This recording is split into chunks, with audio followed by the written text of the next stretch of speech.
Salut à toi et re-bienvenue pour un épisode des petites réflexions sportives. Juste avant de commencer, je voudrais te dire, je sais que cette série est assez populaire, c'est-à-dire que j'ai des bons retours positifs, mais le problème c'est que il n'y a pas vraiment de gens qui regardent. Donc si tu veux me motiver à en faire plus souvent, n'hésite pas à partager et à commenter, voire même à liker.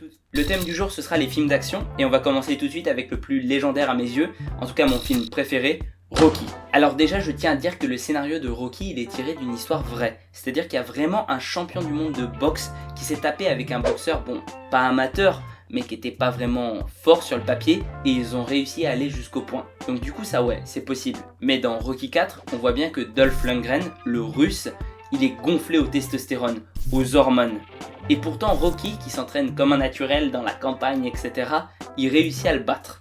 Alors déjà c'est bien beau de montrer ce rêve américain comme ça, mais Stallone, il en prend des stéroïdes. Enfin, en tout cas, on pense qu'il en prenait à l'époque, et c'est sûr qu'il en prend maintenant, parce qu'il s'est fait choper assez récemment avec une valise en contenant. Et puis, il faut pas oublier qu'en boxe, comme dans d'autres arts martiaux pied-point, il y a des catégories de poids, et c'est pas pour rien. En fait, ça influe énormément sur la puissance des coups. Et quand on voit Rocky qui est une espèce de crevette par rapport à ce Dolph Lundgren, il aurait jamais pu gagner en réalité. Enfin, on pense que c'est possible, mais bon, c'est romancé. C'est pas comme le premier Rocky par exemple qui là a vraiment existé. Donc ouais, si tu vois un jour un mec beaucoup plus gros et beaucoup plus costaud que toi qui cherche à t'emmerder, surtout ne l'affronte pas à la boxe. Vas-y avec des moyens hyper sales et défonce-le comme ça. Et bon, maintenant on va prendre l'exemple inverse, à savoir Bruce Lee, qui pour moi incarne la force sans volume musculaire. Ce gars-là il était vraiment mince et pourtant capable de générer une force impressionnante. On parle souvent des powerlifters maigres qui pourtant soulèvent énormément de poids. Mais lui c'était une autre échelle. En fait ça confirme ce que je disais dans une autre vidéo, à savoir que la force c'est de la technique. Et lui il s'entraînait tous les jours. Il est notamment célèbre pour son one inch punch. One inch punch ça veut dire en français coup de poing d'un pouce. Pourquoi un pouce? C'est une unité de mesure anglaise qui se traduit par environ 2,54 cm. Parce que c'était la distance à laquelle il pouvait lancer son coup de poing et qu'il était quand même efficace. En gros, il avait besoin d'environ que de 3 cm d'élan pour faire des trucs impressionnants, comme casser des planches ou asseoir des gens sur des chaises. Ouais, ça fait con dit comme ça, mais en vrai, regarde la vidéo, tu vas comprendre que c'est impressionnant. Et tout ça, c'était lié à son cerveau, son système nerveux et son entraînement colossal. Comme quoi on peut être fort sans être volumineux. Je sais pas si tu connais le film Conan le Barbare de Arnold Schwarzenegger, mais ça va me permettre d'illustrer un point important. Au départ, Conan, c'est un gars qui a été capturé pour servir d'esclave. Et son but à lui, c'était de pousser une très lourde roue. Bien sûr, il n'était pas tout seul, il y avait d'autres esclaves. Mais au fur et à mesure, ils sont tous morts les uns après les autres. Et ça illustre bien la surcharge progressive. Parce qu'ils sont pas tous morts en même temps. Et si ça avait été le cas, il aurait pas pu pousser la roue tout seul à la fin. Mais progressivement, la charge est devenue de plus en plus lourde.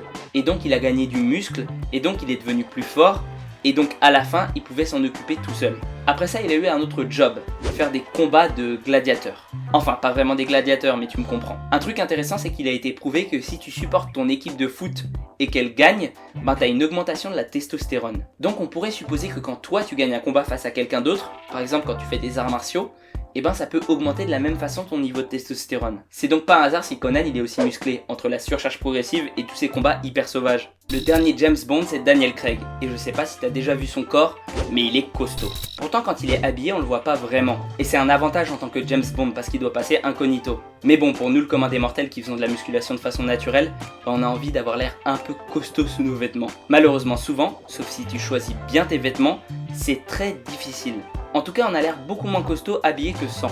Donc t'inquiète pas si ça te le fait, c'est normal. On remarquera que tu es musclé uniquement quand tu seras sur la plage, malheureusement pour toi. Enfin, pour rester dans le monde de l'espionnage, parlons de Jason Bourne. Ce gars-là, ce Jason, on lui a fait oublier tous ses souvenirs de sa vie précédente, et il cherche à les récupérer. Mais ce qui est intéressant, c'est que dès qu'il se met dans un combat, d'un seul coup, tous ses réflexes reviennent quasiment malgré lui. En fait, ça illustre parfaitement un principe assez intéressant, la mémoire nerveuse. Et c'est pour ça que les sportifs qui se blessent sont capables de revenir rapidement à leur niveau. Parce que certains pensent qu'il y a une mémoire musculaire et qu'on est capable de regonfler entre guillemets ses fibres. Mais en réalité, c'est plutôt les nerfs qui sont importants dans ce cas-là. Comme on a vu, la force, c'est lié au système nerveux qui est lié à la technique. Donc si toi, par exemple, tu te casses le bras et que tu peux plus pratiquer le haut du corps pendant des semaines et des semaines, ça va revenir beaucoup plus rapidement quand tu vas reprendre. Et ça, tout simplement parce que la majorité de ta force reviendra quand tu réactiveras ton système nerveux. Et donc les muscles vont s'adapter en conséquence. Du coup, j'espère que je t'aurai appris 2 ou 3 trucs et diverti. Et sur ce, Prends soin de toi et à la prochaine.